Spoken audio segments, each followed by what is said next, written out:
मैं doctor R के पुरोहित, आपका स्वागत है। आज से हम एक नए विषय की शुरुआत करते हैं जिसे कहा जाता है तुलनात्मक राजनीति, कंपैरेटिव पॉलिटिक्स। यह विशेष करके एमए के विद्यार्थियों के लिए उपयोगी होगा क्योंकि तुलनात्मक राजनीति का एक मुख्य प्रश्न पत्र एमए के सिलेबस में सम्मिलित रहता है। तो देखें तुलनात्मक राजनीति। इसके पहले कि हम तुलनात्मक राजनीति पर विचार करें, थोड़ा सा राजनीति और राजनीति विज्ञान के बारे में चर्चा करें और इस परिचयात्मक चर्चा में जो बातें सामने आएंगी, ये सब चीजें आपको तुलनात्मक राजनीति के विभिन्न सिद्धांतों को समझने में सहायता मिलेगी। तो इसलिए थोड़ा सा इंट्रोडक्शन के रूप में हम कुछ बात करें। जैसे अरस्तु ने अपने पुस्तक पॉलिटिक्स में कहा, मनुष्य स्वभावतः एक सामाजिक प्राणी है। वह मनुष्य जो समाज या राज्य में नहीं रहना चाहता या जिसे राज्य की आवश्यकता नहीं है, वह पशु होगा या देवता। अरस्तु के इस कथन से राजनीति विज्ञान की प्रारंभिक चर्चा शुरू होती है और प्रत्येक विद्यार्थी को यह बताया जाता है कि अरस्तु ने व्यक्ति के बारे में, राज्य के बारे में इस प्रकार की बातें कही। अरस्तु को राजनीति विज्ञान का जनक भी कहा जाता है क्योंकि वह पहला ऐसा राजनीतिक दार्शनिक था जिसने राज्य का सांगोपांग विवेचन किया। और चूंकि राजनीति विज्ञान का संबंध राज्य से है, इसलिए अरस्तु को राजनीति विज्ञान का जनक कहा जाता है। उसने एक बात और कही कि पॉलिटिक्स एक मास्टर साइंस है। जैसे मास्टर की होता है, मास्टर चाबी से आप किसी भी प्रकार का ताला खोल सकते हैं, इसी प्रकार से यह विज्ञानों का भी मुख्य है, मास्टर साइंस है। इस मास्टर साइंस कहने का उसका उद्देश्य क्या था, उसका अर्थ क्या है कि अरस्तु ने राजनीति को मास्टर साइंस क्यों कहा। एक उदाहरण लीजिए। जैसे राजनीति विज्ञान मनुष्य के राजनीतिक जीवन का अध्ययन करता है। सामाजिक विज्ञान के अंतर्गत कई विषयों का हम अध्ययन करते हैं। इतिहास, अर्थशास्त्र, नीति शास्त्र, दर्शन शास्त्र, समाज शास्त्र, राजनीति विज्ञान, यह सब मनुष्य के व्यक्तित्व के विविध पक्षों का अध्ययन करते हैं। अब इसको थोड़ा सा देखिएगा। यदि मान लीजिए कोई व्यक्ति धन अर्जन करता है, तो धन अर्जन करते समय यदि वह कोई गलत काम करता है तो उसे सजा कौन देगा। यदि मान लीजिए कोई दूसरी संस्था सजा देती है तो वह अपील के रूप में राज्य के न्यायालय के पास जा सकता है। इसी प्रकार से यदि कोई धार्मिक संस्था है, व्यक्ति कोई गलत धार्मिक आचरण करता है, वह धार्मिक संस्था यदि उसको किसी प्रकार से दंडित करती है तो वह राज्य के न्यायपालिका में जा सकता है। यदि व्यक्ति जिस समाज में रहता है, समाज के विरुद्ध किसी प्रकार का व्यवहार करता है, आचरण करता है, यदि समाज उसको किसी प्रकार से दंडित करता है तो वह राज्य के न्यायपालिका में जा सकता है। मतलब यह है, राज्य सर्वत्र व्याप्त है। राज्य में जाकर के वह अंतिम रूप में निर्णय की या न्याय की प्राप्ति करता है।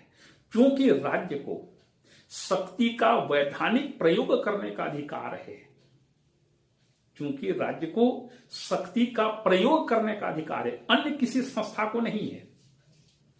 किसी सामाजिक संस्था को नहीं है, धार्मिक संस्था को नहीं है, आर्थिक संस्था को नहीं है, किसी को नहीं है। केवल शक्ति का प्रयोग करने का एकमेव अधिकार राज्य को है। और इसलिए राज्य का अध्ययन करने वाले विषय राजनीति विज्ञान को मास्टर साइंस कहा जाता है।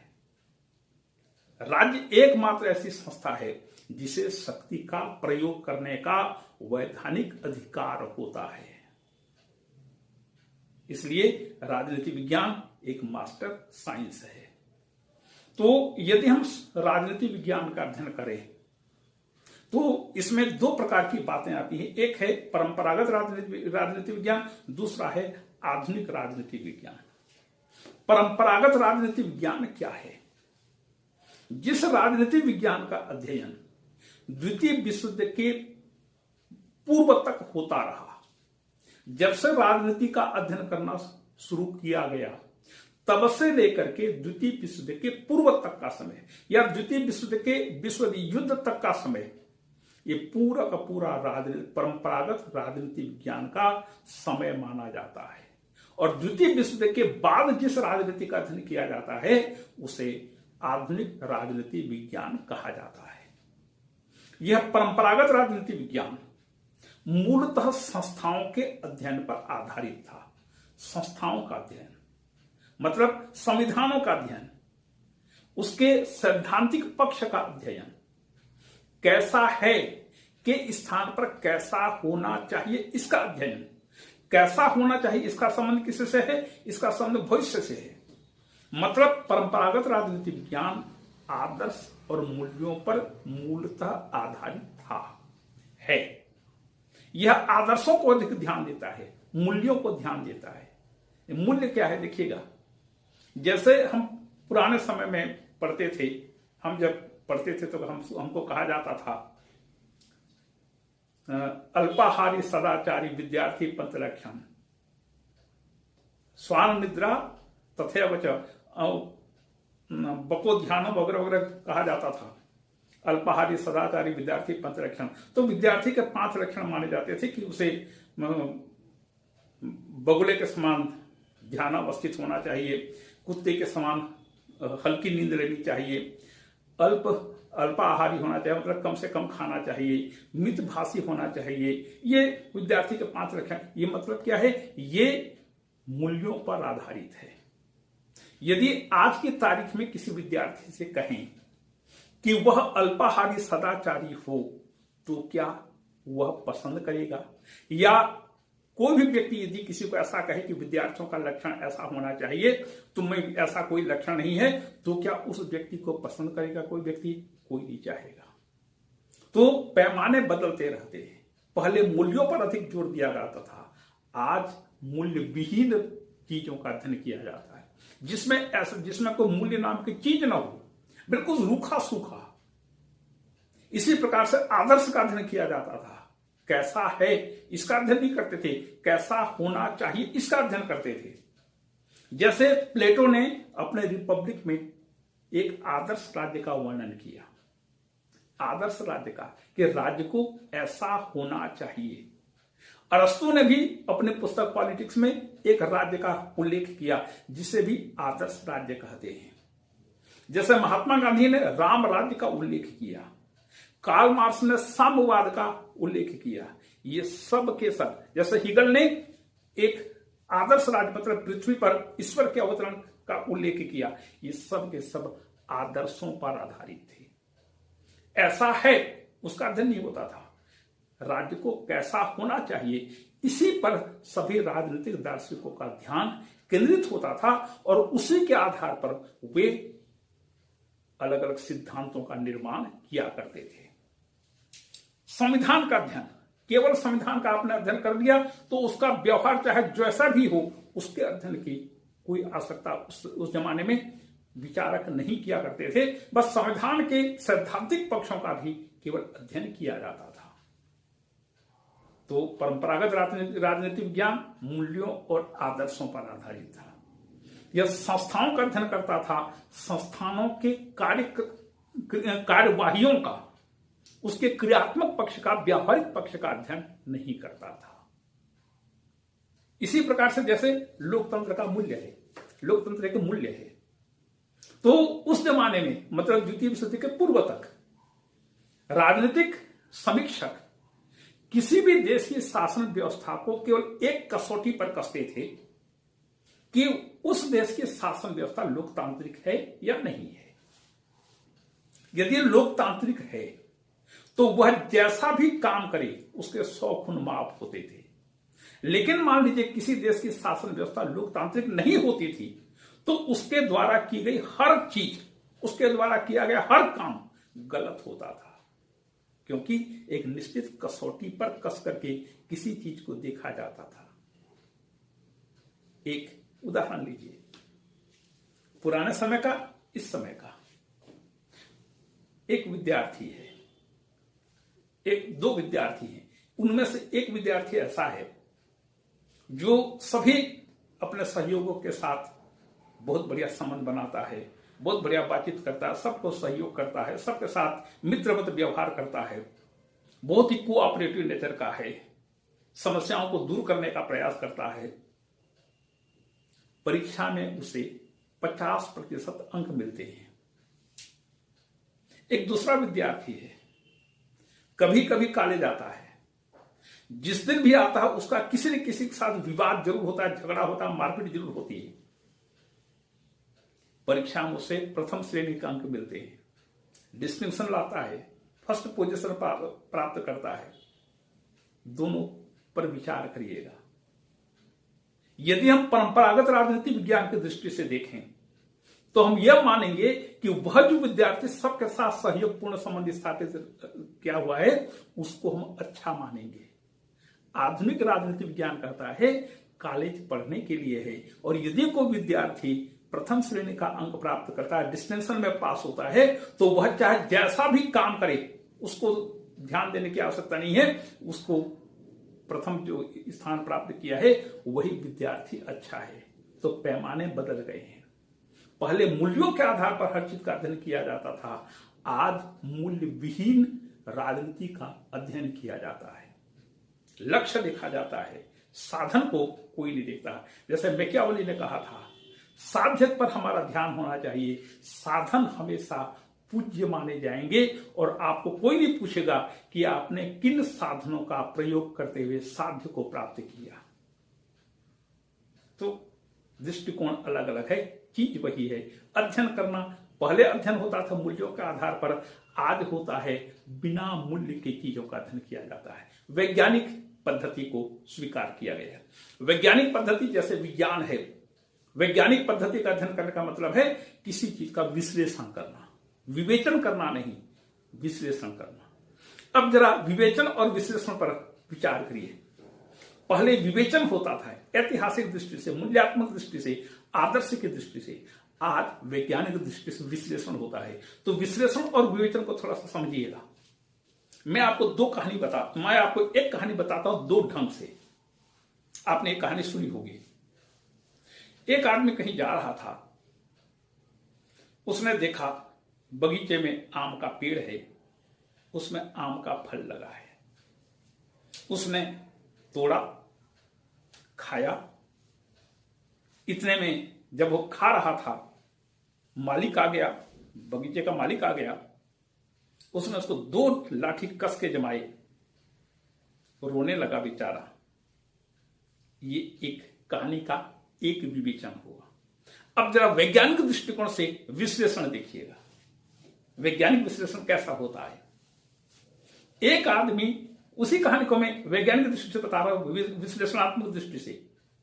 एक आदमी कहीं जा रहा था, उसने आम के बगीचे में देखा, आम के एक पेड़ में आम का फल लगा है। वह उसके पास गया। देखिए, जिसने देखा वह जा नहीं सकता था। किसने देखा? आंखों ने देखा। आंखें वहां तक जा नहीं सकती थी। कौन गए? पैर गए। पैर वहां तक गए। पैर तोड़ नहीं सकता था आम। किसने तोड़ा? हाथों ने तोड़ा। हाथों ने तोड़ा, लेकिन हाथ खा नहीं सकते थे। कौन खाया? मुंह ने खाया। मुंह ने खाया तो, लेकिन मुंह अपने पास रख नहीं सकता था। कहां गया वो? पेट में गया। देखिएगा, जिसने देखा वो गया नहीं, जो गया वह तोड़ा नहीं, जिसने तोड़ा वो खाया नहीं, जिसने खाया वो रखा नहीं, और जिसने खाया वो अपने पास रखा नहीं, जिसने खाया वो अपने पास रखा नहीं। इतने में बगीचे का मालिक आया। उसने देखा कि आदमी आम चोरी करके खा रहा है, उसको 2 लाठी कस के पीठ में मारा। पीठ ने कहा, मेरा क्या कसूर। उस व्यक्ति की आंखों में 2 बूंद आंसू निकल पड़े। क्यों? क्योंकि आंखों ने ही सबसे पहले आम को देखा था। यह वैज्ञानिक विश्लेषण हुआ।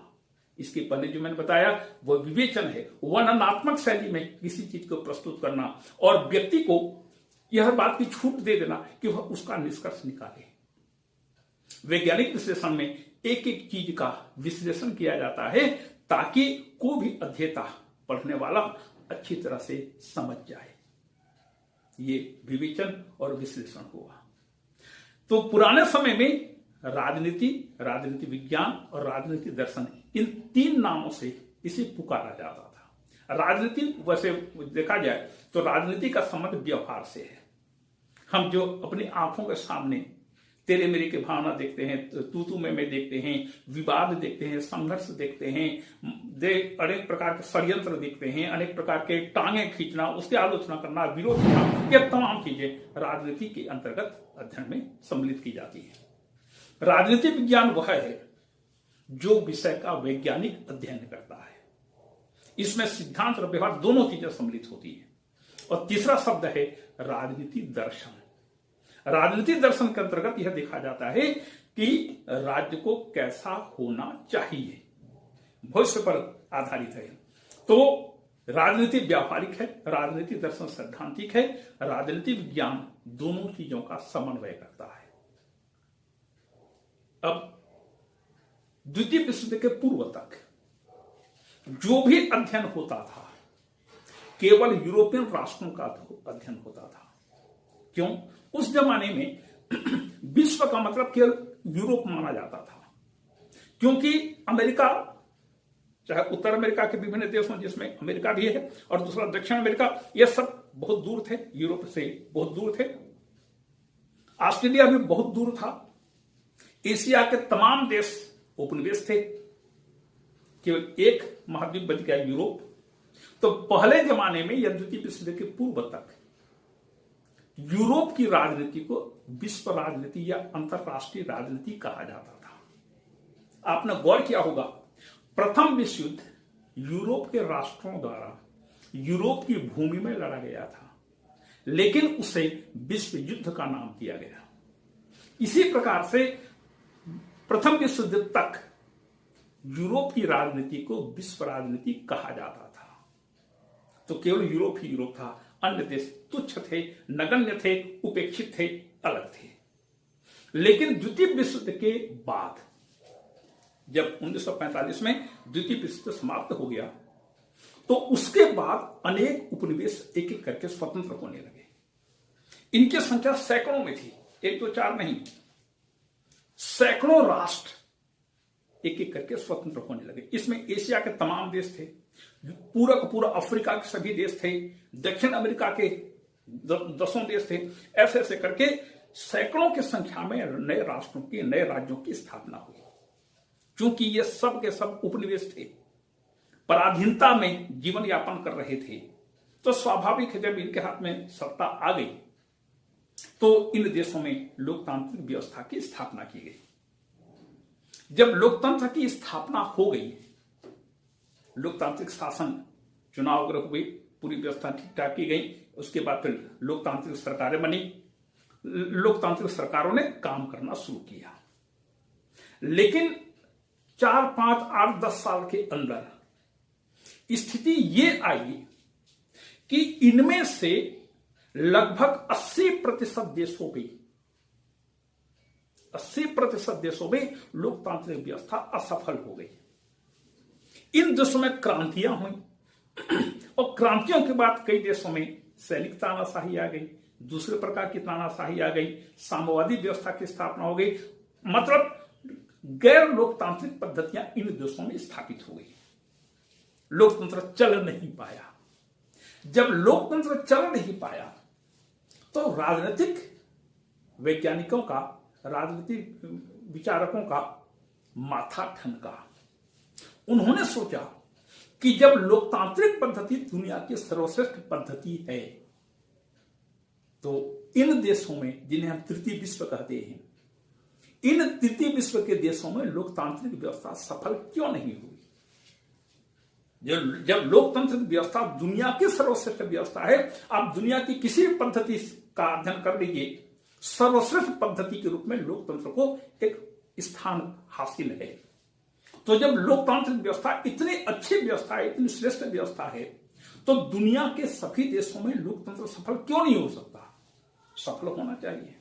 लेकिन इनमें से इन विकासशील देशों के, तृतीय विश्व के लगभग 80% देशों में लोकतांत्रिक व्यवस्था सफल नहीं हो पाई और एक दूसरे प्रकार की तानाशाही की व्यवस्था स्थापित हो गई। तब राजनीतिक वैज्ञानिकों ने इस पर चिंतन मनन करना शुरू किया और फिर यह बात जब सामने आई तो राजनीतिक वैज्ञानिकों ने, राजनीतिक विचारकों ने यह कहा कि राजनीतिक विज्ञान के अध्ययन की पद्धति संतोषप्रद नहीं है, क्योंकि जब ऐसे परिवर्तन हुए तो राजनीतिक विज्ञान इसके बारे में कोई भविष्यवाणी नहीं किया था, नहीं कर सका था।